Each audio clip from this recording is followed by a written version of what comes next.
Your Highness, Mr. Mayor, Excellencies, ladies and gentlemen, καλησπέρα σας και καλώς ορίσατε στο συνέδριο της Δημοκρατίας σε αυτόν τον ιερό χώρο. My name is Achilles Salters. I'm Vice President, International New York Times, and it gives me great pleasure to welcome you to the third annual Athens Democracy Forum here at the birthplace of democracy. This ancient agora provides the perfect backdrop and setting in a way that it can act as our North Star at a time when democracy appears to be in peril. We have an inspirational evening lined up, the keynote address and the global conversation here at the Stoa of Attalos, followed by a cocktail dînatoire and a symphonic visual concert, Prima Donna, by Rufus Wainwright, Francesco Vezzoli and Cindy Sherman, and everyone is invited at the Herodion Theatre. To start the proceedings, I would like to call on Stephen Dunbar Johnson, the President International of the New York Times Company, for his welcome remarks. Stephen, over to you.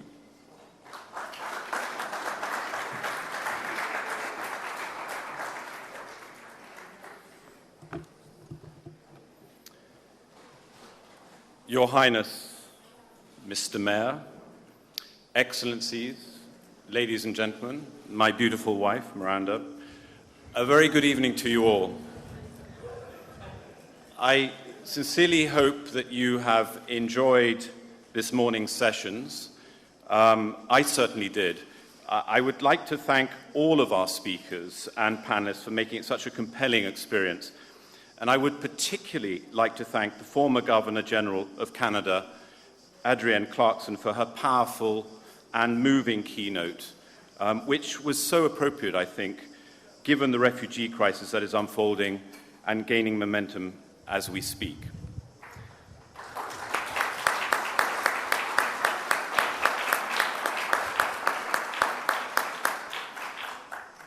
I don't believe that the theme of our forum, enhancing society through better governance, needs a lot of justification.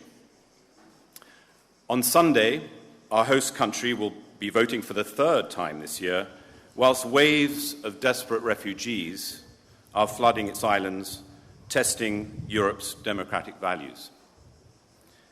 And, as our panels earlier today testified, democracy everywhere is being challenged, from the Kremlin to the killing fields of Syria. And I think, sadly, as was exemplified by Brussels last night, there's an inertia. And this has led to considerable angst and doomsday talk in many liberal democracies, as well as skepticism about its efficacy, as was articulated, I thought, very well by Eric Lee in one of the panels this morning. I would suggest, however, that it is premature to write democracy off. Actually, I would say more, crisis is in the DNA of democracy. If we wanted to eliminate crisis and uncertainties, we'd be far better off with a dictatorship, at least until the dictatorship collapsed, which it inevitably would. Democracy may be more susceptible to turmoil simply because it gives voice to people and people sway with the times, for better or for worse. In yesterday's International New York Times, you may have read Serge Schmiemann's excellent piece where he quoted the words of John Adams, and actually these words were mentioned this morning on one of the panels. John Adams said, "It is in vain to say that democracy is less vain, less proud, less selfish, less ambitious, or less avaricious than aristocracy or monarchy." Democracy, he was arguing, will always reflect the divisions and passions of its populace. But it will also reflect their virtues, their choices of liberty, their generosity, their adherence to the rule of law, and critically to their human rights. Confronting crisis instead of banishing it from popular discourse is what makes democracy so resilient and so strong. I believe Europe will find a way to welcome people fleeing war and poverty. I believe Greece will emerge from its suffering stronger and democracy will be strengthened. Now, although certainly the New York Times is not beyond reproach, indeed, one of the panels this morning, one of our pieces was accused, I think I'm right in saying, of being hallucinogenic journalism by Jeffrey Robertson on one of the panel discussions this morning. I think that in many ways, though, that this forum is a natural extension of what the New York Times stands for. Notably, free, independent, and thorough coverage of what is happening in the world, along with great analysis and opinion, so that people and their leaders everywhere can have an honest and reliable basis for their actions and their decisions. So we are proud and honored to host this forum alongside the ancient city of Athens, where democracy first took root, in this very place, and the United Nations Democracy Fund, which supports democratization the world over. I would like to thank again the companies that have truly showed their foresight and leadership in helping us to bring this forum to life. Our headline sponsors, Costa Navarino, Google, and all our other sponsors, Smartmatic, Eldorado Gold, Aegean, GNTO, Libra Group, OTE, Carnegie Council, World Speech Day, Volvo, American College of Greece, and the American School of Classical Studies.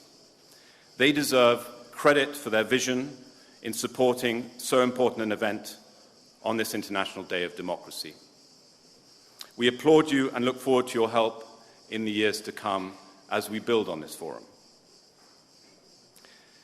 Now, as this is my last formal opportunity to make a public statement at this forum, I would like to thank my colleagues at the International New York Times and our partners, Katia Marini, for their tireless efforts in putting this event together. But I would like to particularly thank my colleague and friend, Achilles Saltas, as this event, frankly, is a result of his vision and his Herculean determination. Kudos to you, Achilles. And as they say in America, let's give it up to you.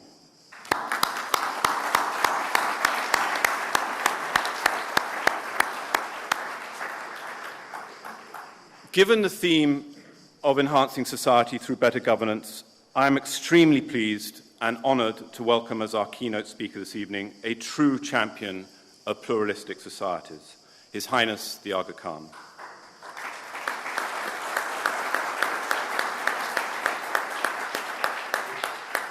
We at the International New York Times have collaborated on many endeavors, not least the forums of new diplomacy that we host together with the Académie Diplomatique Internationale, of which the Aga Khan, His Highness, is president. As the leader of the world's Ismaili community, His Highness and his superb team has worked globally towards the elimination of poverty, the promotion of secular pluralism, and the advancement of women. The Aga Khan Development Network he founded is one of the largest private development networks in the world, active in education, preservation, culture, the environment, health, and many, many other endeavors. Your Highness, we regard you as a good friend, and I thank you from my heart for being here this evening.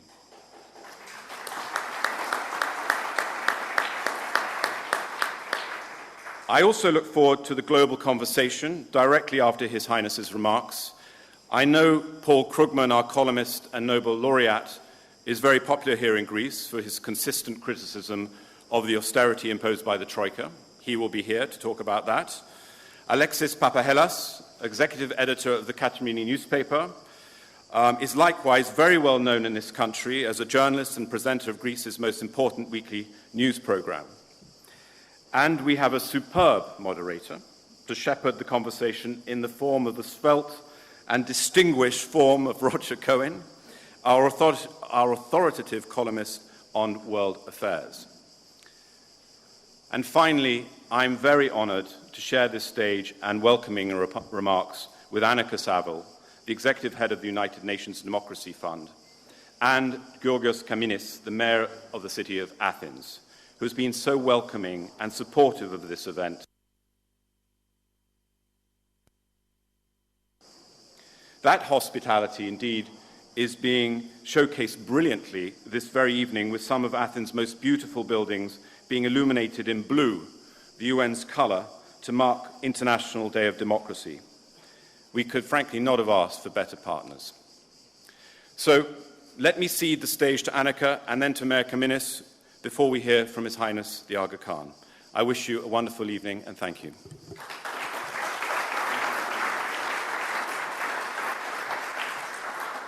Thank you, Stephen. I'm humbled with your words, as the New York Times and the United Nations feel humbled being in this temple of civilization. And we at the New York Times are humbled by the United Nations having agreed to join this partnership 3 years ago. Annika Saville has been very supportive, and we are honored with that and honored to have you here as a representative of Secretary General Ban Ki-moon. Annika Saville.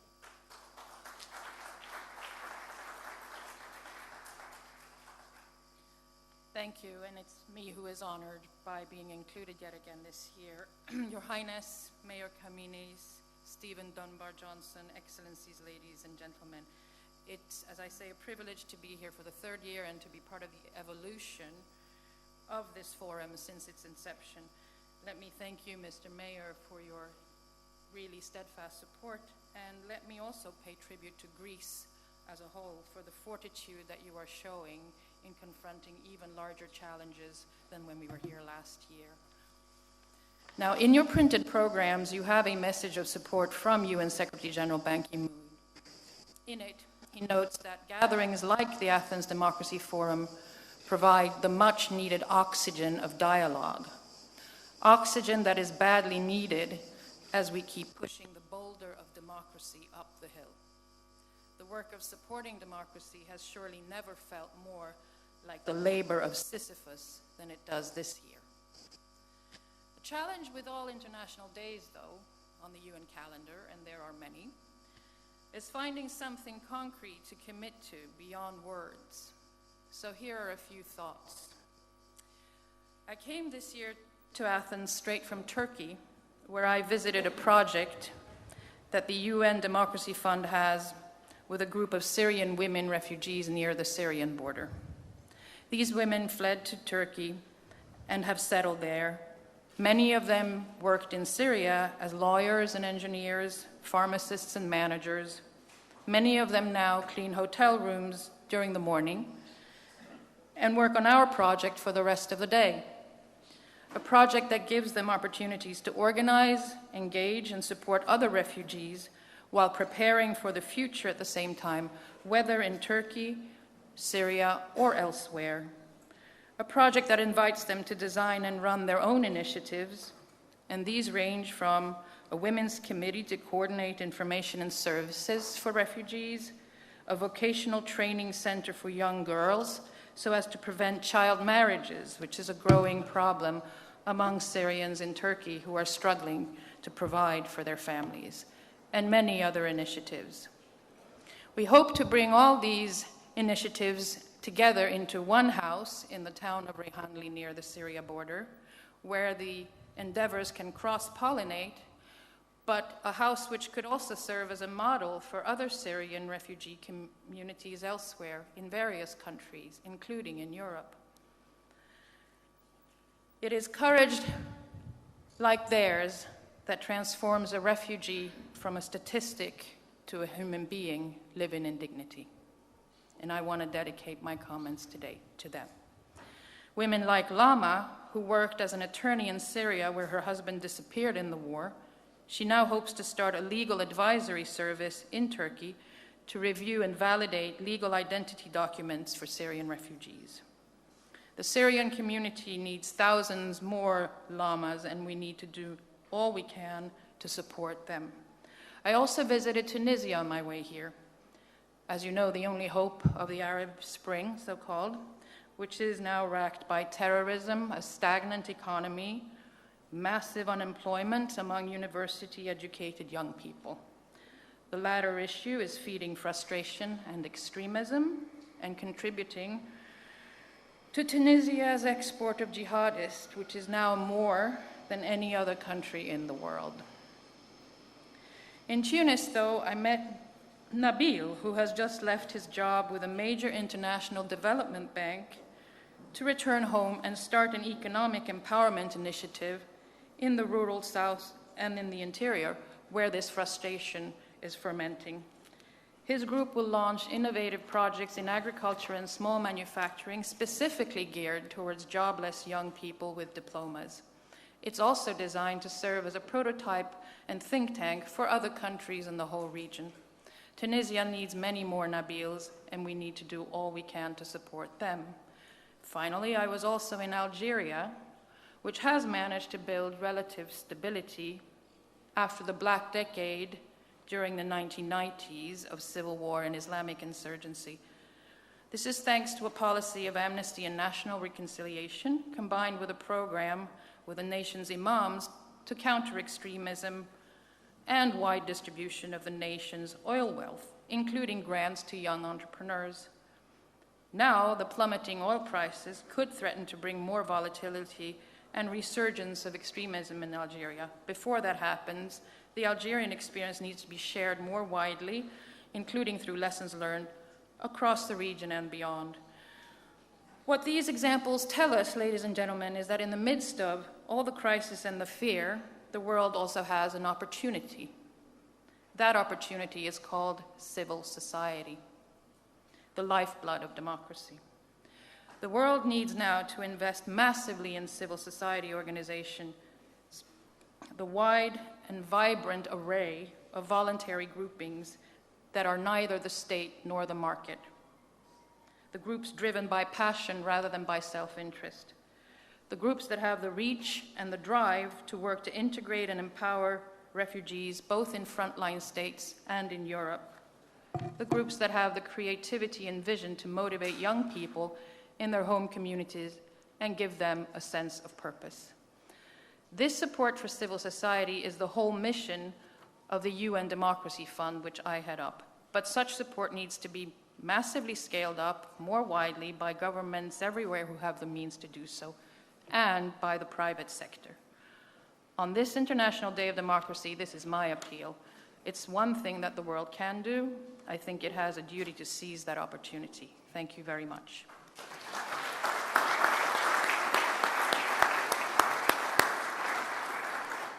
Thank you, Annika. Mayor Yorgos Kaminis is a very special man that has embraced this idea of the annual gathering of Athens Democracy Forum. And it is through his support that we are making it a reality. We are establishing on an annual basis, taking it to the broader community and to international audiences. Your support, Mayor, means a lot to us. Ladies and gentlemen, Mr. Yorgos Kaminis, Mayor of Athens.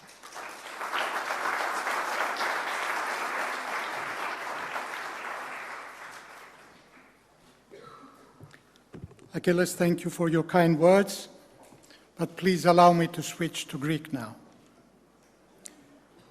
Υψηλότατε, κυρίες και κύριοι, για τρίτη συνεχή χρονιά έχω τη χαρά να παρίσταμαι και να χαιρετίζω ως Δήμαρχος την κεντρική εκδήλωση του Athens Democracy Forum. Θυμίζω ότι στην πρώτη μας διοργάνωση το κεντρικό θέμα ήταν η δημοκρατία υπό πίεση. Φυσικά στο νου όλων κυριαρχούσε τότε η ελληνική περίπτωση, καθώς η οικονομική κρίση είχε ήδη φέρει στην επιφάνεια και όλες τις παθογένειες του εγχώριου πολιτικού συστήματος. Σήμερα, 2 χρόνια μετά, θα μπορούσε κάποιος να ισχυριστεί ότι η δημοκρατία στην Ελλάδα παραμένει ακόμη βαθιά αμήχανη, δίχως πυξίδα δίχως προσανατολισμό. Από το ξέσπασμα της οικονομικής κρίσης το έτος 2009 έχουν μεσολαβήσει 4 βουλευτικές εκλογές, 6 κυβερνήσεις και το πρόσφατο δημοψήφισμα που κόντεψε να διχάσει τη χώρα. Ακόμη και μετά από όλα αυτά όμως, φαίνεται πως η πολιτική κρίση δεν λέει να σταματήσει. Μοιάζει σαν να έχει εγκατασταθεί για τα καλά στη χώρα μας και ότι θα μας συνοδεύει για πολύ καιρό ακόμη.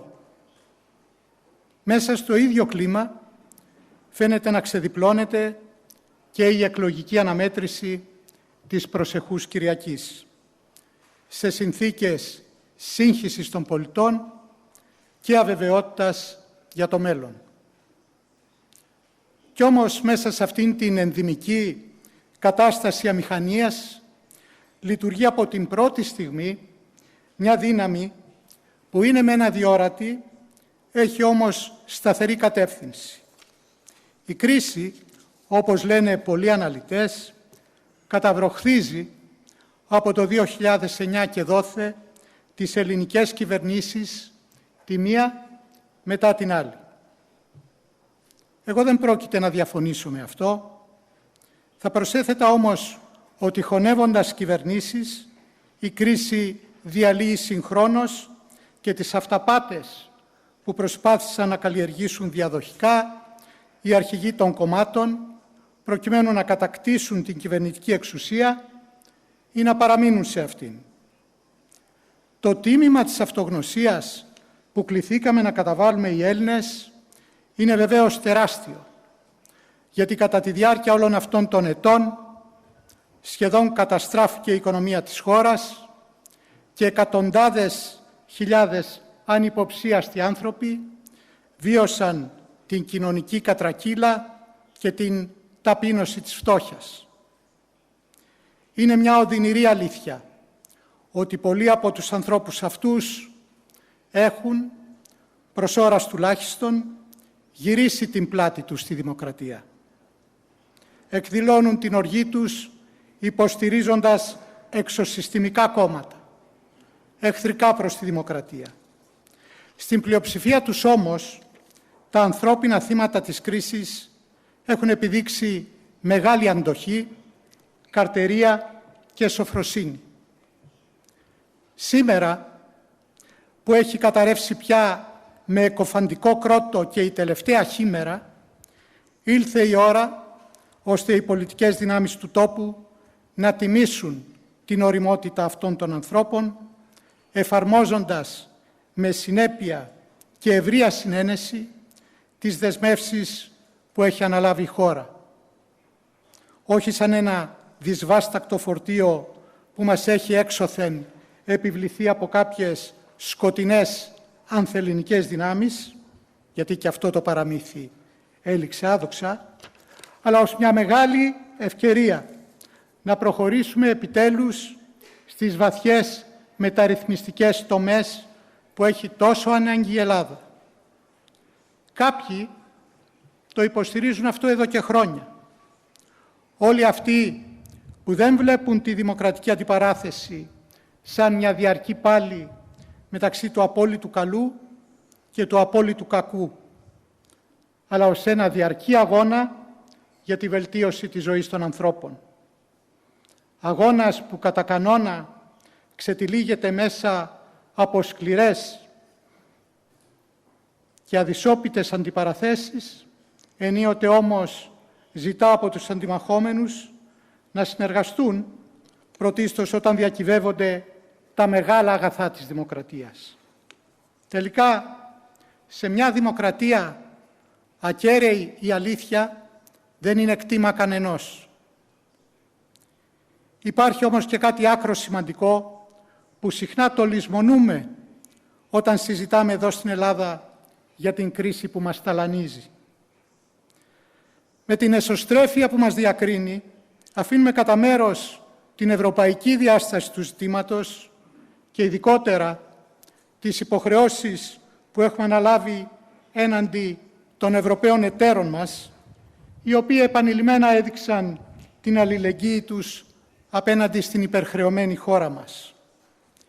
Η νοοτροπία αυτή, το να επικαλούμαστε την αλληλεγγύη των Ευρωπαίων εγωιστικά και μονοδιάστατα, δηλαδή μόνο όταν έχουμε να αποκομίσουμε ωφέλη, και να τους χαρακτηρίζουμε δυνάστες και τοκογλύφους όταν καλούμαστε να αναλάβουμε τις ευθύνες μας, υπονομεύει εκ προημίου κάθε έννοια αλληλεγγύης. Υψηλότατε κυρίες και κύριοι, δικά της αντίστοιχα βιώματα, μάλλον διλήμματα, βιώνει σήμερα και η ίδια η Ευρωπαϊκή Ένωση, που καλείται να αντιμετωπίσει τη δική της κρίση και μέσα από τη δοκιμασία του προσφυγικού ζητήματος. Κρίση που ξέσπασε απότομα, όχι όμως και απροειδοποίητα. Μολονότι τα προμηνύματα της κρίσης αυτής είχαν εκδηλωθεί εδώ και πολλά χρόνια, η Ευρώπη καλείται σήμερα, σε συνθήκες έκτακτης ανάγκης, να διαχειριστεί ένα πρόβλημα που καθημερινά προσλαμβάνει με ασύλληπτη ταχύτητα γιγαντιαίες διαστάσεις. Η πραγματικότητα αυτή απογυμνώνει αμετάκλητα και τις δύο μανιχαϊστικές, άρα απλοϊκές προσεγγίσεις που κυριαρχούσαν μέχρι σήμερα στον ευρωπαϊκό και όχι μόνο δημόσιο διάλογο. Από τη μία πλευρά τη δημαγωγική λογική του «ανοίξτε διάπλατα τα σύνορα» και από την άλλη τη μισάνθρωπη και ξενοφοβική προσέγγιση του προβλήματος των προσφύγων και μεταναστών. Και εδώ λοιπόν η καταιγιστική ορμή των εξελίξεων σαρώνει τα μονοπόλια της αλήθειας. Αυτό που απομένει ως γνώμονας δημοκρατικού ήθους και συμπεριφοράς είναι η αρχή της αλληλεγγύης, που θα δοκιμαστεί σε περισσότερα επίπεδα. Καταρχάς, ως αλληλεγγύη της Ευρωπαϊκής Ένωσης προς τα διωκόμενα ανθρώπινα πλάσματα που αναζητούν καταφύγιο στα εδάφη των κρατών μελών της. Η αλληλεγγύη στην περίπτωση αυτή θεμελιώνεται στις ευρωπαϊκές καταστατικές αρχές του ανθρωπισμού, της δημοκρατίας και της ελευθερίας. Αλληλεγγύη όμως και μεταξύ των ευρωπαϊκών χωρών, όπως επιβάλλει η αρχή της αμοιβαίας δικαιοσύνης. Και τέλος, με βάση την ίδια αρχή, αλληλεγγύη στο εσωτερικό της κάθε χώρας. Ως Δήμαρχος Αθηναίων, είναι εύλογο να επιμένω σε αυτήν την τρίτη διάσταση, με το επιχείρημα ότι δεν επιτρέπεται οι Έλληνες να απαιτούμε την αλληλεγγύη των ευρωπαϊκών χωρών στο προσφυγικό πρόβλημα, εάν δεν υιοθετούμε εμείς οι ίδιοι τη στάση αυτή μέσα στη χώρα μας. Γι' αυτό άλλωστε, από την πρώτη στιγμή ο Δήμος Αθηναίων έδωσε το παράδειγμα, παραχωρώντας χώρο για την εγκατάσταση των προσφύγων και συμμετέχοντας στη διευθέτηση του χώρου αυτού και στη διαχείρισή του. Οι πολίτες της Αθήνας έχουν πια το ηθικό δικαίωμα να αξιώνουν από τις άλλες ελληνικές πόλεις να αναλάβουν την αντίστοιχη ευθύνη που τους αναλογεί. Στη χώρα μου, αλλά και στην Ευρώπη, ανοίγει ένας ιστορικός κύκλος όπου τα ζητήματα της δημοκρατίας και της αλληλεγγύης είναι αξεδιάλετα δεμένα. Αυτά, πιστεύω, είναι θέματα για τα οποία αξίζει να συζητάμε κάτω από τη σκιά του Ιερού Βράχου της Ακρόπολης. Σας ευχαριστώ για την προσοχή σας.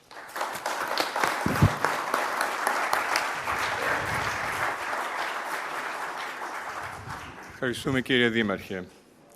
Ladies and gentlemen, it is now time for the 2015 Democracy Keynote Address. Your Highness, we are truly honored and touched to have your presence here, and we invite you to the floor. Ladies and gentlemen, His Highness the Aga Khan.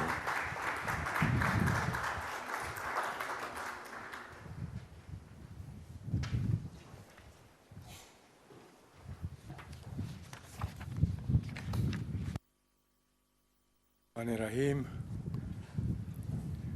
former Prime Ministers, Mrs. Alkistis Potopsalti, Minister of Tourism, Your Worship, Giorgos Kaminis, Mayor of Athens, the Right Honourable Adrian Clarkson, former Governor-General of Canada, Mrs. Annika Saville, Executive Head of the UN Democracy Fund, Mr. Stephen Dunbar Johnson, President, International New York Times Company, Excellencies and distinguished guests.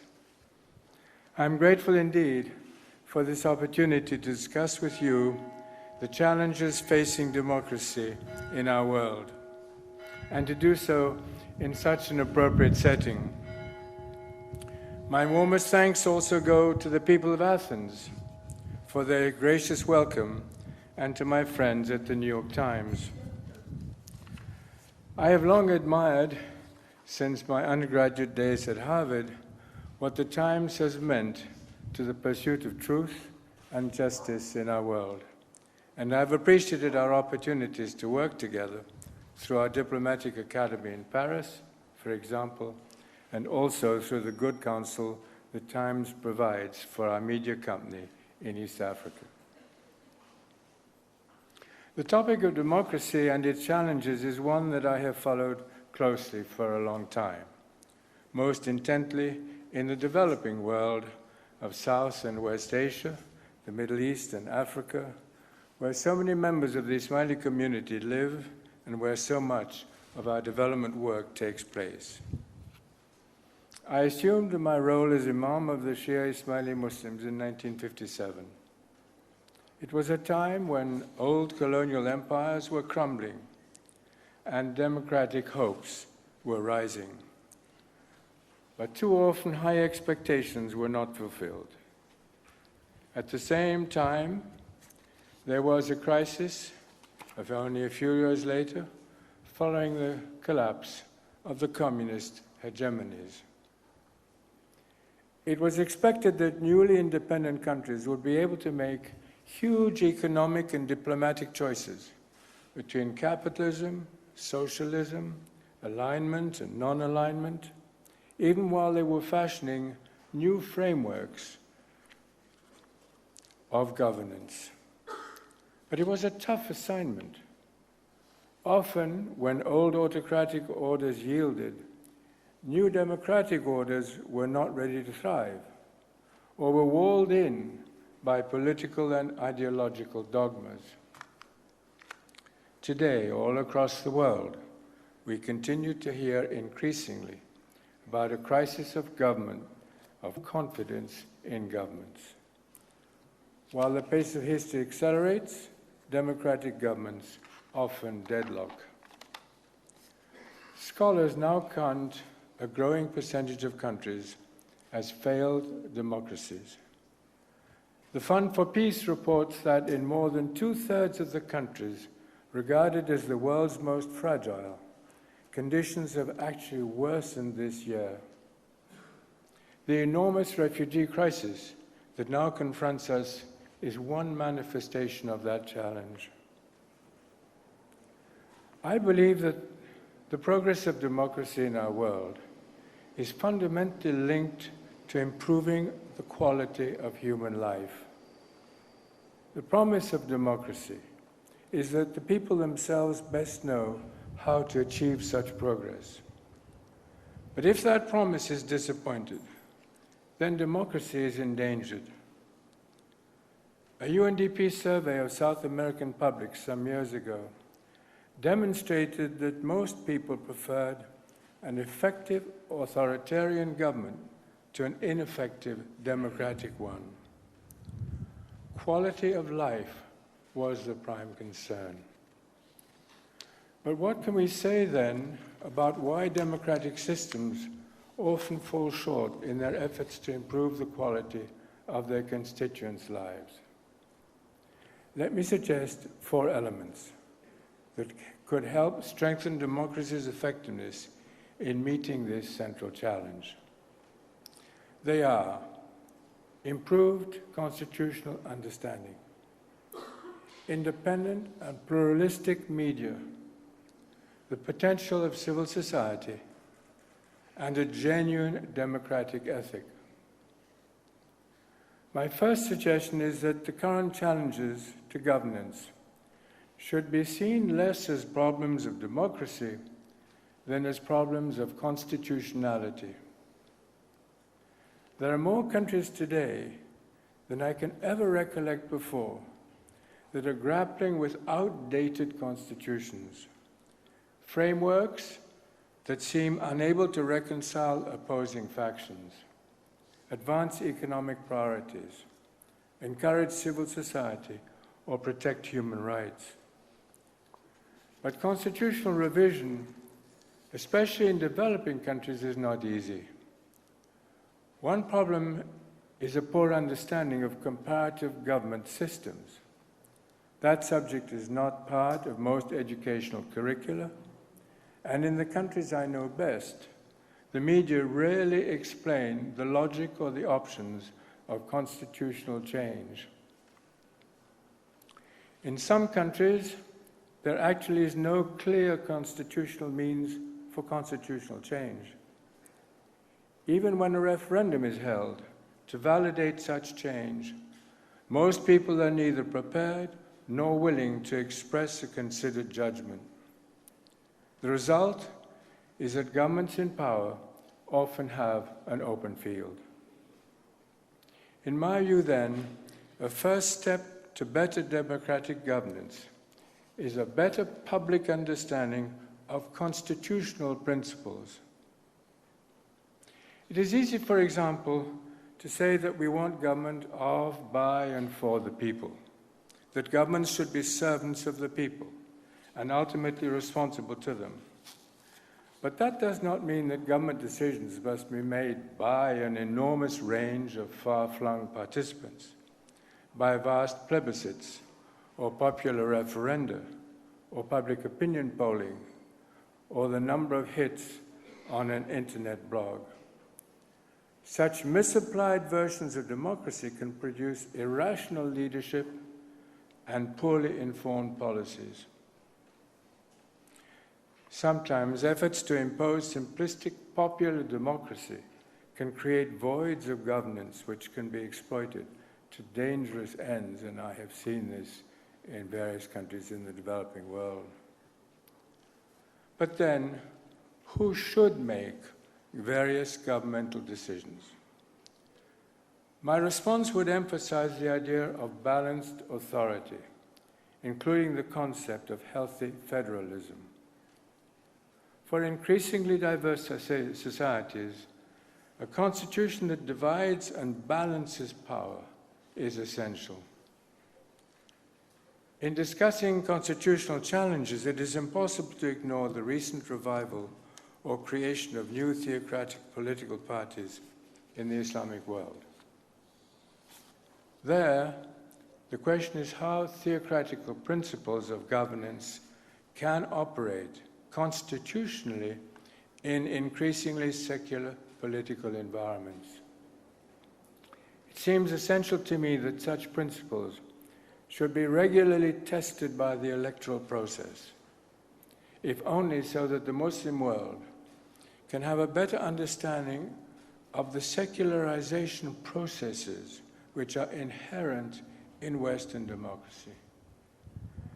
And democratic principles, in turn, must respect the broad diversity of human faiths and cultures. Finding the right constitutional balance is no easy matter, and we make a great mistake if we think that one size somehow can fit all. Effective constitutions must be adapted to a variety of cultural and demographic realities. But it can be done. One recent example is that of Tunisia, where after intense and arduous negotiation, a promising new constitution won broad public support. My central point, in sum, is that we cannot build better democratic performance over time without a better understanding of constitutional values. A second key variable for enhancing democratic effectiveness is the critical role of competent and independent media voices. We often forget that ancient Greek democracy required a highly compact community, living within the sound of a crier's voice, as Aristotle said. Under such conditions, face-to-face dialogue could foster a sense of trust and political accommodation. But these ideal conditions now obtain only rarely. Populations are much larger, more widely scattered, and more diverse. They cannot most easily be mobilized, and when they are mobilized, it is generally around vivid but superficial symbols and negative propositions. Often what counts most is in our extended societies is not what one is for, but who one is against. In such circumstances, polarization and impasse are constant risks. Nor can we rely on advances in communication and technologies which overcome the obstacles of distance and diversity. In fact, new media technologies have often made matters worse, and I don't mean the New York Times. From the development of written language, to the invention of printing, to the development of electronic and digital media, quantitative advances in communication technology have not necessarily produced qualitative progress in mutual understanding. To be sure, each improvement in communications technology has triggered new waves of political optimism. But sadly, if information can be shared more easily as technology advances, so can misinformation and disinformation. If truth can spread more quickly and more widely, then so can error and falsehood. Throughout history, the same tools, the printing press, the telegraph, the microphone, the television camera, the cell phone, the internet, that promised to bring us together, have also been used to drive us apart. So the age-old promise of democracy is that social cohesion and public progress could be achieved by consensus rather than by coercion. But genuine democratic consent depends on dependable public information. The danger in an age of mass media is that information also can be misused to manipulate the public. All around the world, authoritarian rulers increasingly use media to coerce the consent of the governed. Our hosts today, the International New York Times, recently published a remarkable description of this phenomenon under the headline, "The Velvet Glove." The power of a leader's reasoning or the truth of his arguments, the report suggests, are often less important than his command of media influence. What results can be the illusion of democracy, but not its substance. No, our technologies alone will not save us, but neither need they ruin us. It is not the power of our tools, but how we use them that will determine our future. Among other things, this means prioritizing the role of independent media, and indeed of a multiplicity of independent voices. Demographic pluralism must be reflected in healthy media pluralism. I mentioned earlier my own involvement in the African media scene as founder of the Nation Media Group. It was launched at the time of Kenyan independence, and for nearly 6 decades, media independence has been its watchword, a sine qua non for democratic health. This leads to my third observation. Government, while critical, can only take us so far. At a time of democratic disappointment, we must re-emphasize the immense potential of those non-governmental institutions that we call civil society. Too often our thinking is trapped in a false dichotomy.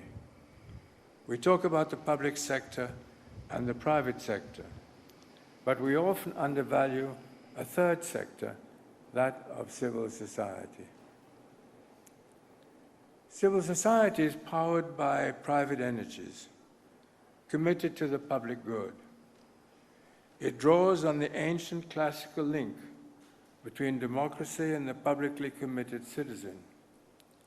It includes institutions of education, health, science, and research, embracing professional, commercial, labor, ethnic, and arts organizations, and others devoted to religion, communication, and the environment.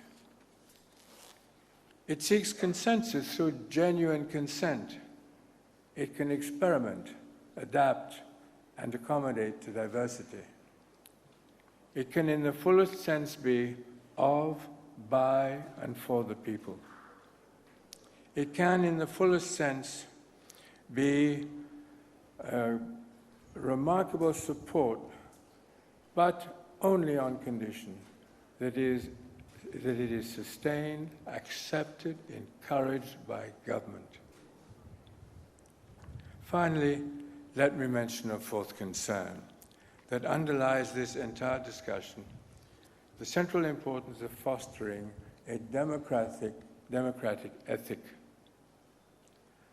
At the heart of a democratic ethic is a commitment to genuine dialogue to achieve a better quality of life, even across new barriers of distance and diversity. This means a readiness to give and take, to listen, to bridge the empathy gaps as well as the ignorance gaps that have so often impeded human progress. It implies a pluralistic readiness to welcome diversity and to see our differences not as difficult burdens, but as potential blessings. Our ultimate requirement, for any effective democracy is the capacity to compromise. Social order rests in the end either on oppression or accommodation. But we can never find that balancing point where the interests of all parties are recognized unless competing leaders and their diverse followers alike are committed to finding a common ground. That common ground, in my view, is the global aspiration for a better quality of life, from the reduction of poverty to quality longevity, built upon opportunities that will provide genuine hope for the future. Democracy can only survive if it demonstrates across the years and across the planet that it is the best way to achieve that goal. Thank you.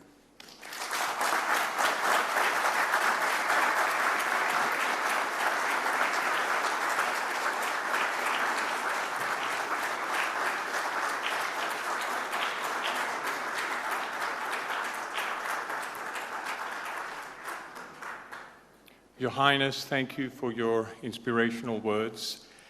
Roger Cohen, columnist of the New York Times, dear colleague, please come on the floor, and Roger will be hosting our global conversation for 2015, along with Paul Krugman, Nobel Prize-winning economist, Princeton University professor, and columnist for the New York Times, and Alexis Papachelas, managing editor of our publishing partner here in Greece, Kathimerini. Gentlemen, the floor is yours.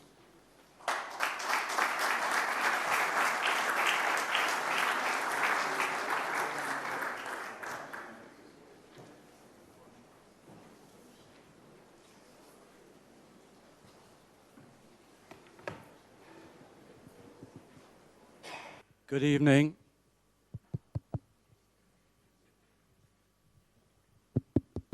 we get a mic?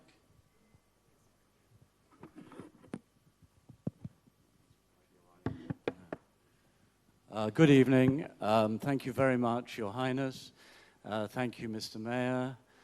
Good evening, Excellencies, ladies and gentlemen. Thank you, Stephen. You're a lot more svelte than I am. Nobody can think about Greece, I think, without thinking about the ubiquity and magnificence of its ancient classical civilization, of its limpid skies, its beautiful seas, and its gorgeous Mediterranean beaches. But it's precisely on the beaches of the Mediterranean that, for me, two of the most haunting images of this year have hit us. One, of course, of Aylan Kurdi, the 3-year-old Syrian refugee, face down on the beach as if he were sleeping face down in a crib with his little hands turned up, except, of course, that he was dead. And on another beach on the Mediterranean, 21 Christians beheaded by the barbarians of ISIS. And I think both these images point to the difficulties, the dismay that we all feel. In that little body of Aylan Kurdi seemed to lie all the history over the past 4 years of Syria, the 4 million refugees, half the Syrian population displaced. This, I think, is the greatest single blot on the presidency of Barack Obama. Interventionism, as Iraq demonstrated, can have a very high cost. But, ladies and gentlemen, non-interventionism, as Syria showed, can also have an extremely high cost. And, of course, that little boy was trying to get to Europe, trying to get to our Europe, a Europe divided, a Europe that has had 28 different responses to the current refugee crisis, a Europe that has had moments of generosity, as illustrated, at least for a short period, by Chancellor Merkel, and periods which illustrated its most closed and bigoted side, as in Hungary. Hungary, after all, that sent 200,000 refugees to the West at the time of the Soviet intervention in 1956, and that seemed to have forgotten that. And everywhere in our Western democracies, there's a feeling of unease, a feeling that the system is rigged against us, and we see populist leaders emerging both in the United States and in Europe. And it's of that I'd like to speak chiefly tonight. Before we get to that, because there's been a lot of gloom here this evening, I think we should recall, and if Kishore Mahbubani from Singapore is here tonight, he would remind us, this is also a period in which, despite all the growing inequality within our Western societies, there has been a tremendous convergence of incomes on a global scale. Hundreds of millions have been drawn out of poverty. In my lifetime, I've seen democracy spread across South America, across Central Europe, across much of Southeast Asia. The picture is not all dark. The wonderful, extraordinary technologies with which we live have prized open societies that are previously closed. So not everything is as bleak as it may have seemed tonight. The only place, I think, to start reasonably is here in Greece, which is where the greatest single challenge to democracy has been posed in recent years. And Paul, you've written a lot about Greece. Incidentally, I should tell you that we as columnists at the New York Times aspire to the greatest honor in journalism, which is a Pulitzer Prize. And we're slightly resentful that Paul raised the bar by winning a Nobel Prize, but we try to forgive him this extraordinary honor. Paul, you've described what's happened in Greece as a slump, I think you said this in July, as a slump worse than the Great Depression. Looking around us here in Athens, that seems hard to believe. Do you really believe This has been a slump worse than the Great Depression? Yes. One thing, surely you have done this as well. If you travel around the world, the center of the capital city is a very bad indication of what life is like for the populace at large. You can visit a country that you know is in deep crisis with enormous human suffering. That doesn't mean that you don't have activity, that people cannot find ways to enjoy themselves, and on the other hand, the fact that you see people going on with their lives does not mean that there is not a deep crisis. No, the human suffering here is enormous. Let us be clear that particularly the center of a capital city, which is a tourist destination, is giving you an utterly misleading picture. This is a terrible, terrible thing has happened in Greece. Have been wiped out so far. So that's a bad way to view things. By the way, I would like to say one thing. Actually, they're partly trivial, partly serious. I'm actually now emeritus at Princeton, and I've taken up an appointment at the City University of New York, where I am part of the Luxembourg Income Study Group. And my new colleague, Branko Milanovic, has a picture which embodies the mixed nature of the world. It shows growth in income by percentile globally, not within any one country. And what it actually looks like, the Milanovic picture looks like that. This is the 1%, the global elite, all right? But this is the middle class of the emerging nations. There's a huge peak in the middle, and it is worth remembering that the past 30 years have seen more progress for more people than ever in the history of the world. So that is an enormous positive thing not to be forgotten about this world we're in. Paul, you've argued that it's inevitable that Greece will have to leave the euro. Do you still believe that? This is a very vulnerable part of the world. Look at there's a geostrategic argument for keeping Greece in the euro, I think. If you look at the instability that could ensue from Greece leaving the euro, and you look at where Greece is positioned on the eastern flank of NATO, what's happening in the Middle East, the tens of thousands, hundreds of thousands of refugees pouring in, do you really think that for Greece to leave the euro is a good thing or has to be done? Now, I do believe I've never said it's inevitable. Almost inevitable. No, I don't think I've even said that. But maybe we need to say, let us just back up a moment and think about the deep, deep strangeness of what has happened here. Greece borrowed too much money. Of course, the lenders lent too much money, but Greece is deeply, deeply in debt. People like to think of analogies between national economies and households, which is generally a bad idea, but go with that for just a moment. Think of Greece as a household. Think of a household, a family that has borrowed too much money. You would certainly feel that in response you needed to cut back to significantly reduce your consumption. Fair enough. You might also think that you might want to take on some increase your earnings. You might want to take on some extra work, perhaps take on a second job or have a household member who is not working. What you would certainly not imagine doing is that your response to finding yourself deep in debt would be to quit your full-time job and take on a part-time job that pays less. And it is bizarre, if you think about it, a very strange, demanding an explanation that Greece in its debt problem has had an enormous increase in the number of people not working. Far from working harder to pay back that debt, it is working less. That its income has fallen sharply because so many people are not working.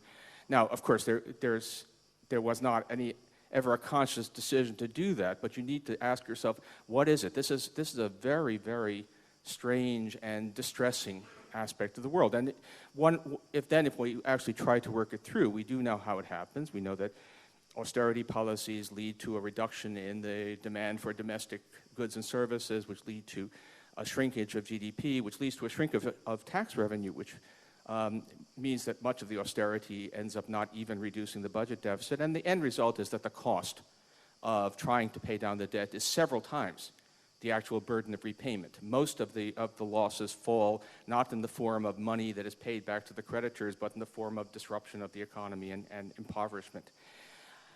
What can you do about that?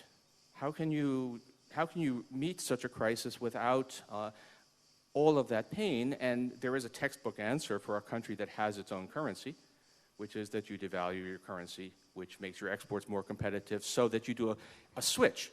You are consuming less but exporting more. Greece doesn't have its own currency and has been unable to do that.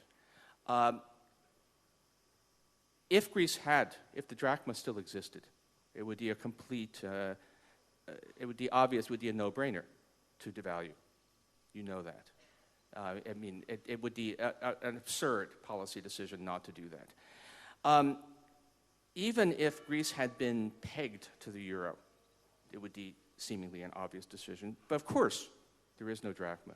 And the transition would be enormously disruptive. And there is no political support for a new drachma except among terrible people, which is an additional complication. But if you think this is easy, if you think that we can say, well, look, the responsible thing is to stay in the euro and to stay with this policy regime, which has led to a slump that is worse than the Great Depression, which has produced not only mass unemployment, but mass unemployment that has gone on far longer than the mass unemployment of the United States in the 1930s.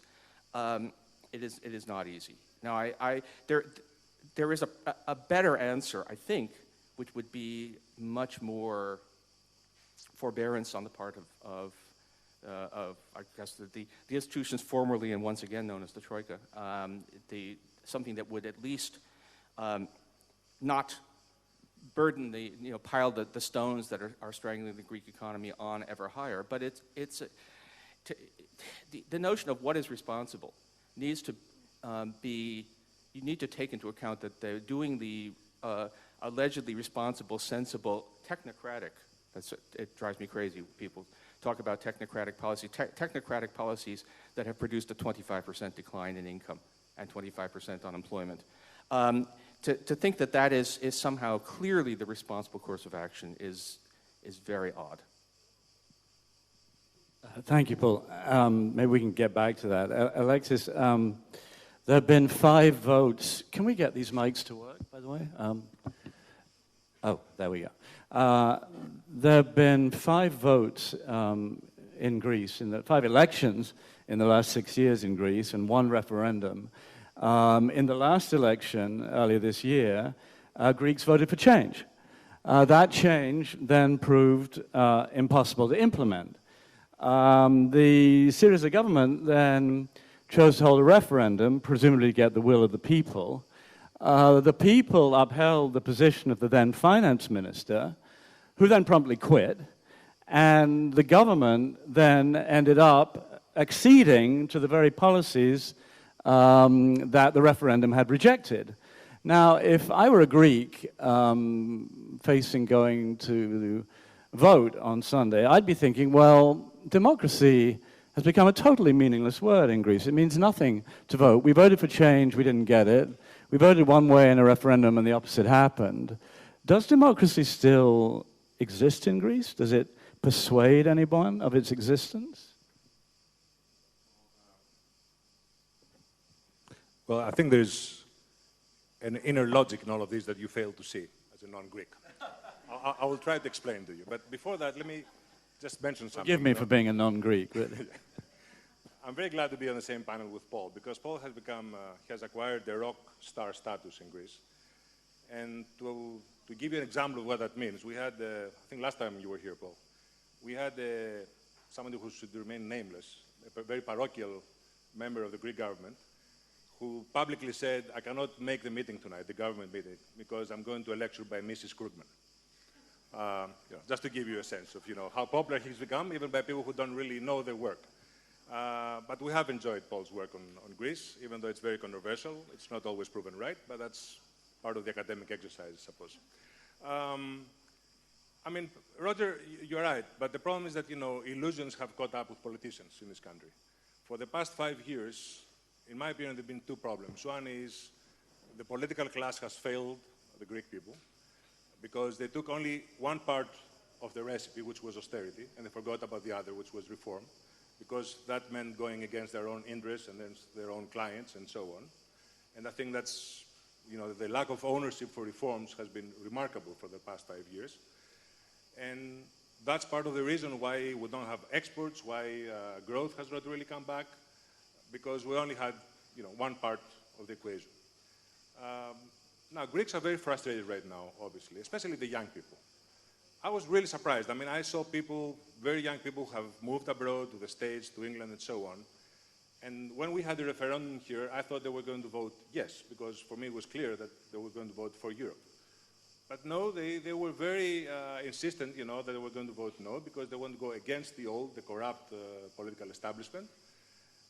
And they really thought that, by voting no, they were going to bring some sort of rupture with the old system, but also stay in Europe at the same time. That was one part of the population. There was another part of the population that really thought that, by voting no, somehow Germany would fold, that, they would come back with a better deal, that the markets would go crazy, and so on. None of this, of course, happened. I think people now are becoming sort of cynical. They know that whatever they vote, this fiscal adjustment program is going to come back. It's, for me, remarkable to see that the support for the euro is still up to 70, 80%. My worry is what's going to happen next, because I think that patience is going to run low, both inside and outside Greece. I mean, I see that in the north of Europe, there's not much appetite for any further funding and so on. And I think people here, if they don't really see any change in their return to growth, which the only way we can see that is if the reforms go forward and if there's a consensus among political parties, I think people are going to start getting very angry and very tired of all this. And they will ask for some real change. So I don't think this election is going to solve the problem. I think we're going to have another round of drama and probably another election. Another election in the short term, because it will be impossible to form a coalition, or what? I mean, a lot of the young people who are supporting Syriza have now deserted it, and it seems it's very finely balanced. Well, we have 4 days before the election. I'm not sure I want to get into this, but I'll try to do it without getting into much trouble. I mean, the thing is, I don't think it's going to be a clear outcome from this election. And I think that if Syriza wins, the problem is they're going to implement a program they don't really believe in. And they're going to have a very difficult coalition with partners they've never worked with, and they have very different values on core issues like education, security, and so on. So I think it's going to be very, very difficult to actually implement the reforms that we have agreed to. If we take the other scenario and New Democracy wins, my fear is that Syriza, which has just signed this agreement, is going to go back to its old self and be in the streets demonstrating against that very agreement. So that won't really get us anywhere. That's why I'm saying I think it's going to be another round of drama. And my prediction, my gut feeling, it's not based on any real evidence, is that after that, either another election or maybe some sort of grand coalition government. But I hope things won't be too late by then.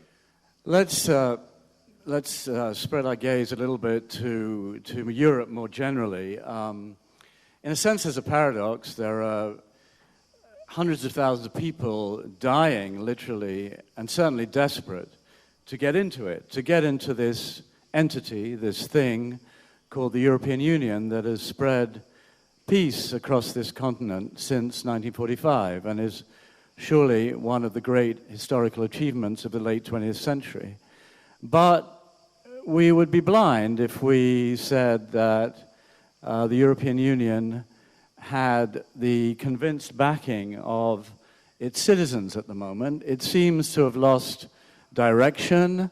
The push that there once was for a more federal Europe, which is needed for the euro to be tenable in the long term, has lost all momentum. Just to the east, President Putin has been flexing his muscles. We've seen the first annexation of a chunk of the territory of a neighboring country in Europe since 1945. And everywhere, Britain is talking about leaving the European Union. Everywhere there's a sense of a continent that has lost its way somehow. And yet, the problems of Europe, from its refugees to the euro, cannot be solved without greater unity, without a unified response to the refugee crisis, without greater integration, and maybe even ultimately political union, in order to have a unified currency with a political union like in the United States. So how do you think, if at all, The word crisis is overused, but I do think we are in the midst of a crisis of belief in this thing to which I personally am very, very attached, the European Union.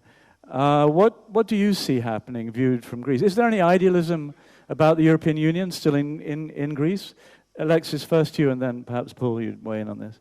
Well, that's something that concerns us a lot because, you know, one of the main reasons the country entered the European Union, it was a very important strategic decision because we thought that way we safeguard democracy and also we have a very safe geopolitical harbor. I am personally very worried about the European project because I think it was conceived during the good times. It was conceived to survive during good times. What is Europe really, in my opinion, now? It's the common currency, open borders, and the soft power of Europe, the appeal of Europe to the rest of the world. Open borders? Open borders, which are collapsing right now, and that's what worries me. And the problem with Europe is it's very good, you know, when it deals with slow-growing crises, because it comes together very slowly through compromise and so on. But it has never really dealt with, you know, real hard policy crises like what we're facing right now. And you see that when this kind of crisis erupt, what happens? There is sort of a retreat towards isolationism, towards nationalism, extremism, and so on. And I think it's going to take very strong leadership, which I don't see in the horizon right now, because you can admire Madame Merkel for some things, but she's not, I mean, I think Schroeder was a much stronger leader than she is, in my opinion, because she's very slow, she always looks at the polls, she always reacts, she never leads. So we're going to need some sort of real leadership in order to get out of this crisis. It's very hard to see how it's going to. And also, another thing that's very clear, it's the absence of the US umbrella, if you want. I mean, Obama is basically absent, in my opinion, from European politics, and you can see this whole doctrine of leading from behind, which was very destructive in what happened also in Northern Africa, Middle East, and so on. Paul, maybe that might. All right, yes. Yeah. Okay. I think there's a very deep issue here, which then is brought to a head by relatively technical problems, but they lie in it. The European project has always been about democracy and peace, and democracy is very much the core. I mean, it is what it's all about, and I am a huge supporter and admirer of that project, and it's one of the truly extraordinary achievements of human history. Yet, the actual process has been rather undemocratic. It has always been an elite project without deep democratic roots, without deep democratic legitimacy. And the project goes back to the coal and steel community. It is about this project of bringing Europe together in peace through economic integration, which is going to yield success, which will build legitimacy, and so it moves forward in that way. But it has never had deep popular support. There has never come a point when when the citizens of European countries start to think of themselves as Europeans more than they are citizens of the individual countries. Important decisions have never been subjected to popular discussion. The creation of the euro itself, in several countries, referendums were held. When the public voted no, there was just a delay, and then the referendum was run again because the democratic process had produced the wrong answer, and that was not going to be accepted. So it was the euro was a deeply undemocratic project. This only worked as long as it always succeeded. And the trouble with the core of the economic problem now is that the euro was an elite project that also happened, unlike the common market, unlike the Single European Act, in this case was an elite project that happened to be a bad idea. Europe was simply did not have the preconditions. It actually needed much more political union. It needed fiscal integration. It needed banking integration with a common financial safety net to make a single currency a good idea economically. And it didn't have that, and is not likely to have that anytime, I doubt, in my lifetime. The result, then, is when it goes badly, it delegitimizes the process because there is no deep reserve of democratic support for the European project. And it's worth remembering that while Greece is in a class of its own in terms of economic damage, it's not the only part of Europe that's suffering. People sometimes wonder, why is there so much nativism Why are there right-wing policies in Scandinavia? And there are a number of issues there, but part of it is take a look at the Finnish economy. None of the issues we talk about in Greece, and yet per capita GDP has fallen 10% from its peak. So we're looking at it. The euro has turned out to be a really bad idea. And if I might ask, not the absence of public discussion, the absence of a democratic process would have been great if Brussels were populated by philosopher kings who had really good judgment, but it turns out it's not. They were people who had wishful thinking and who ended up shutting down criticism, shutting down doubts about the euro as the next step in the European project. So this is a much deeper problem. Greece is again in a class of its own, but this was building. Something like this was going to happen eventually, I think, because of that fundamental flaw in the project. Paul, you always describe, or often describe, the euro as an elite project or the project of Brussels technocrats. I wonder about that. I think, actually, the euro was an idealistic political project which was the result of the end of the Cold War and the result of tremendous anxiety in Paris, London, and elsewhere that Germany might once again go off on its Sonderweg, on its special way, and create problems with which Europe was all too familiar. It was a way to tie Germany irrevocably to the rest of Europe. The euro was a political project. I don't think it was the work of technocrats. It was the work of idealists. They may have been misguided idealists, but they were idealists. And I think there's a silent majority, or a large number anyway, of Europeans with whom that idea still at some level resonates, and for whom the euro as the symbol of that idea is still important. No, it's clearly, of course it was a political project. The more truly technocratic one was in 1990 discussing the project, the more skeptical you were. I had friends who worked helped to prepare reports for the Commission at the time, and they were, as they described, at first they were asked to prepare papers on the costs and benefits of a single currency, and after the political figures had taken a look at some of the drafts, they were asked to start preparing reports on the benefits of a single currency. The costs were not to be discussed. It was the political drive, the symbol of the euro was all. And by the way, you can see in many ways the design of the currency, the actual physical design of the notes, tells you why it was a premature project. As you know, euro notes have bridges and doors on them. And which bridges and doors are they? Well, no bridge and door in particular. There was one set of plates that had to be scrapped because the bridge was identifiably the Pont Neuf in Paris. And to have an actual bridge that is the bridge that in some actual place was maybe unacceptable. Symbolizing a bridge too far. Yes, well, very much. I argued way back at the time. I argued that Maastricht was the wrong place to hold but the Europe final has meeting. always gone The meeting should have been like held in that. Arnhem. Europe has always done things too soon and then hoped that would oblige it to keep the European bicycle moving forward. It's moved forward through ambitious grand leaps that were then followed by all the bureaucratic day-to-day work that made that. So you're saying in the case of the euro, this really was the one that was thoroughly misguided and has left Europe in an untenable situation. It has turned out to be an incredible trap, which doesn't tell you what to do now because it is a real trap. It's not simply a psychological trap or a political trap.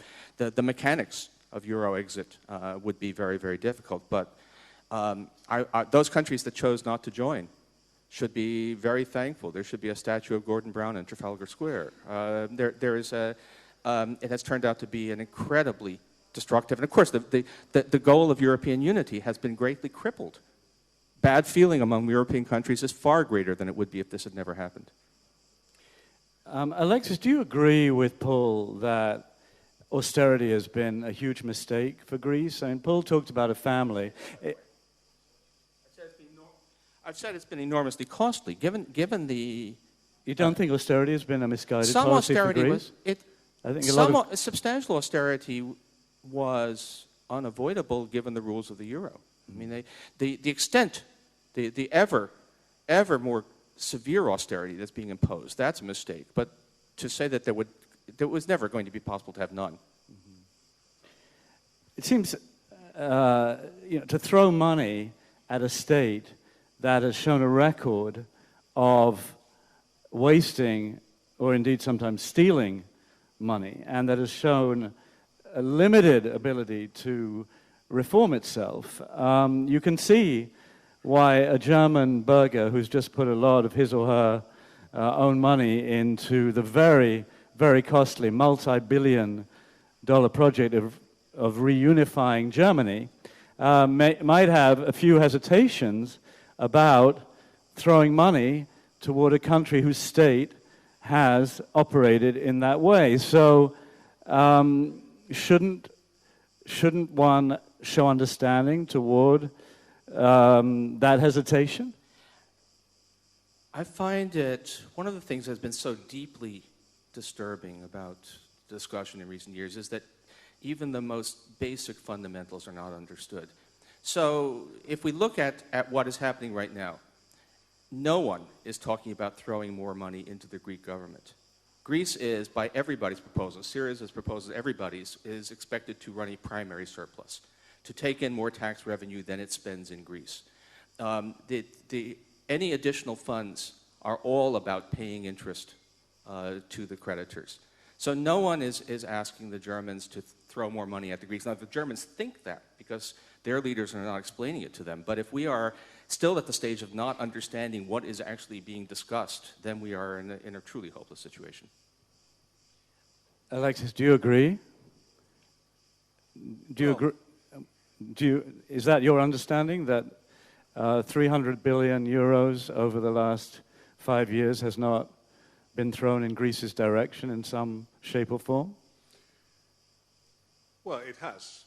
One big question, of course, is, I think that was done initially in order to protect the European banks, because there was no firewall. So everybody knew that if Greece went bust, the whole European banking system, would be dragged down. But I think the big problem that nobody really talks about, and I think that's, partly what some of the U.S. academics who have been dealing with, I'm not talking about Paul necessarily here, but what they have failed to see is the real institutional problems of Greece. I mean, things like the judicial system, it takes like 20 years to have a legal case, being tried through the system. The bureaucracy, the corruption, I mean, all these issues that it's unfortunate. It was a great opportunity for me, this whole crisis, for us to address these issues. Unfortunately, they've been addressed to a large extent, but not enough. I think the big problem from the beginning was there was too much emphasis on cutting salaries and pensions and so on, and also on overtaxing the private sector. I mean, what happened here is there was so much taxation, and I'm not talking about taxing the wealthy, because there's been this stereotype that the wealthy here, have not paid any taxes. It's partly true, but the main problem is it's tax evasion, because the same people pay, their taxes again and again, and they've really, been burdened, and the private sector has been suffering from that.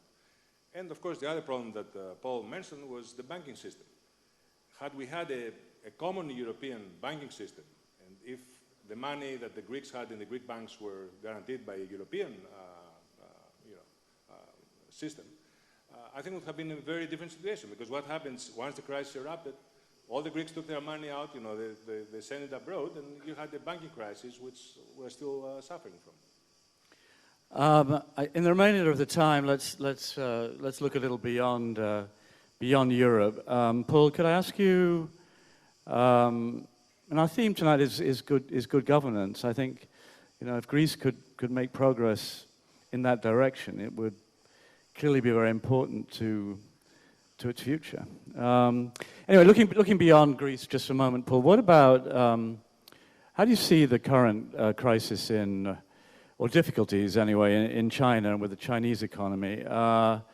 President Xi, on the eve of a visit to Russia, I think it was, the other day, at a time when markets in Shanghai were tumbling, ordered markets to rise on the day that he was going to speak in Russia. This seems to show somewhat limited understanding of markets. What do you think about tumbling markets and a slowing economy in China? How much is that going to affect the rest of the world? Okay, a couple of points. First, indeed, China is The Chinese government, it turns out, is quite a lot less sophisticated than some people were giving it credit for. They don't seem to understand this thing about what prices are supposed to do. What is actually happening to the Chinese economy is problematic because all economic data are science fiction at some level, but the Chinese are more fictional than most. And I was in Hong Kong at a large conference when the latest Chinese GDP figures were released, and everyone asked, why did they choose to report growth at that rate? No one asked why was growth at that rate, because obviously it was a political decision what number to reach. And if you imagine that Beijing knows what the real numbers are, you're kidding yourself. They themselves are being told by lower levels what the lower levels of government think they want to hear. So it's a very obscure situation. I think at a deeper level, China is an economy that has a multitude of sins. The corruption there probably makes Greece look like Switzerland.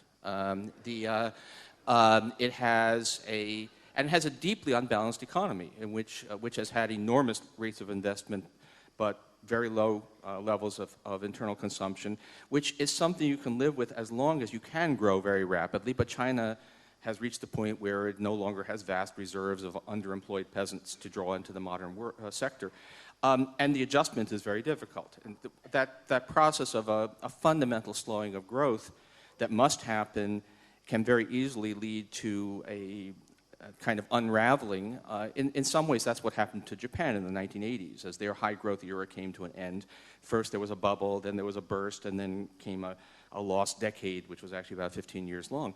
The difference in China is the lack of social cohesion and the lack of any kind of democratic legitimacy. So China is like Japan, arguably, only far more fragile. It's a frightening thing. Now, when all is said and done, China it's a big economy, but it's not as big as we think. At market values, it's still nothing the size of the euro area. Is it big enough to drag down the rest of us, even if things go badly? So I've been saying no, but I just saw that Citigroup's chief economics team, which is led by a very good economist, Willem Boyder, is now predicting a global recession led by China. So if Willem thinks that, and I'm willing to say that it's a real possibility, although I don't think it's the most likely one. Global recessions, which you just mentioned, tend to favor radical politicians with blunt messages. Can Donald Trump go all the way to the White House? Yeah.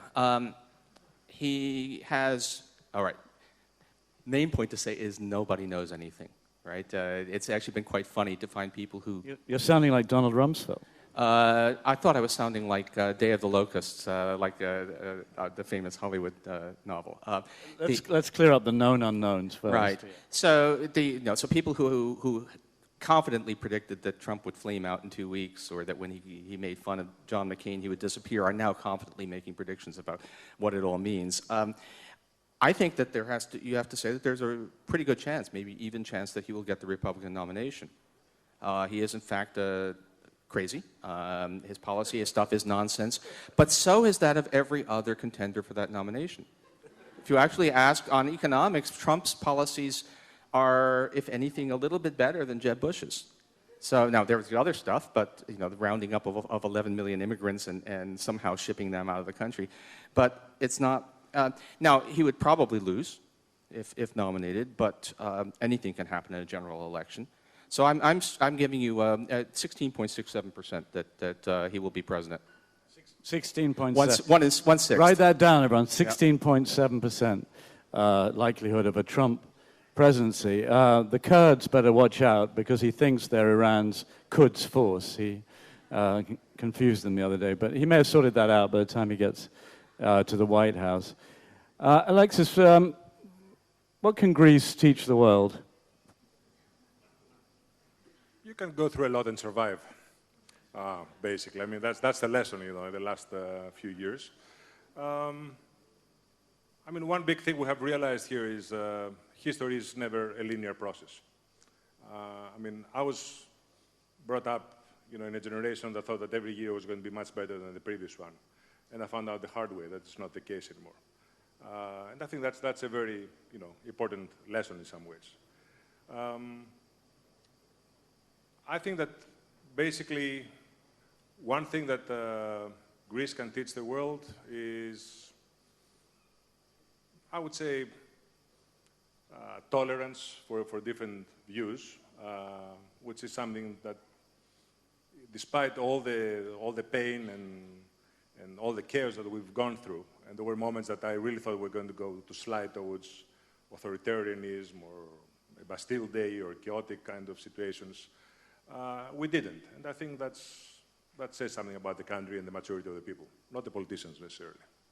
You've also been very generous, I think, in Greece, particularly in the midst of a huge domestic crisis, toward these desperate refugees pouring into Lesbos and Kos and elsewhere. It's been an extraordinary demonstration of human generosity in the midst of deep crisis. What do you think explains that? I mean, that's one part of the story. It's a big part of the story, but it's not the whole story, because there have been some also instances of, violence and so on. Yes, but overall, again, it's a pretty limited. And, well, I think that people have realized that this is like a much bigger story than they realized initially. They know now that they're not people who basically, would want to come and live here. I mean, they're basically seeking the European dream. And, we as Greeks, we've done this before, centuries ago, going to the States and other places. And I think one thing that's like really remarkable is, even though Greece has been hit by her own domestic crisis, which has made people like the mayor and the church and other people give their best in terms of charity and, working providing food and shelter and so on, now they're doing this for the refugees as well. And I think that's remarkable. And it's a real tribute to these people. And you can see, especially young people, getting very involved with that. It's very moving, in my opinion.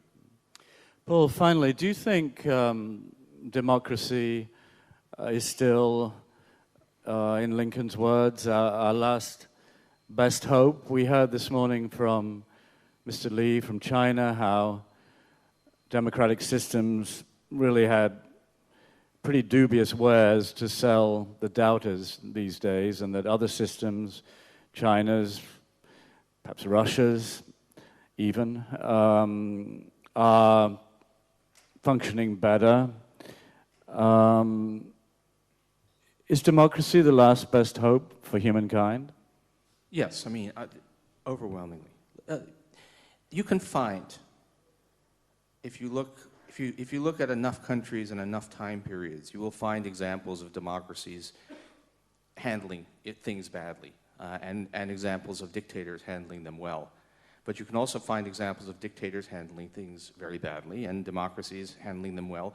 For what it's worth, on average, statistical stuff says that democracy seems to be somewhat good for growth, but the main point is that's not what it's all about.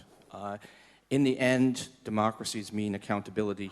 They mean the possibility of change. Even some of the things I talked about earlier today, where I worry that you can have democracy in form, but in practice, often you have an oligarchy that gets to set the terms of debate. Even the forms matter because they open the possibility of change. You can have a society. Gilded Age America was an incredibly unequal society. It became, for a while, a much more equal society, and it did so without violence. It did so simply by, in the end, adhering to its own principles, the things that it professed to believe in, and it turns out, in the end, we really do. So there is no alternative. Everything else may look good for a while, but democracy is what gives us the chance to redeem ourselves over and over again. Do you think, on that note, that America has the capacity to make itself again a more equal, a more just, a fairer society? Sometimes intellectually I can persuade myself that it might not happen, but emotionally I believe. I still believe in America. I don't have a trucker cap saying that, but I really do. And our history has been one where, in a pinch, we have always, in the end, found a democratic way forward. And I guess, at some deep emotional level, I believe that whatever counter arguments I can make, I cannot believe that we will not, in the end, do the right thing. Well, it's good to end on a hopeful note. Thank you very much, ladies and gentlemen.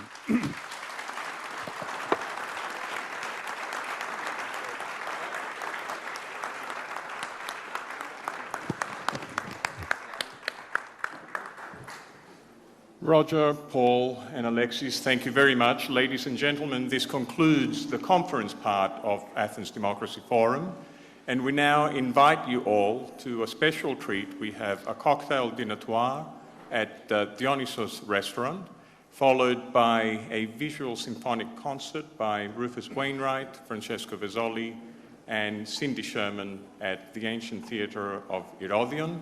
There are train cars waiting for us at the gates of the Ancient Agora. See you all, same time, same place, next year. Thank you.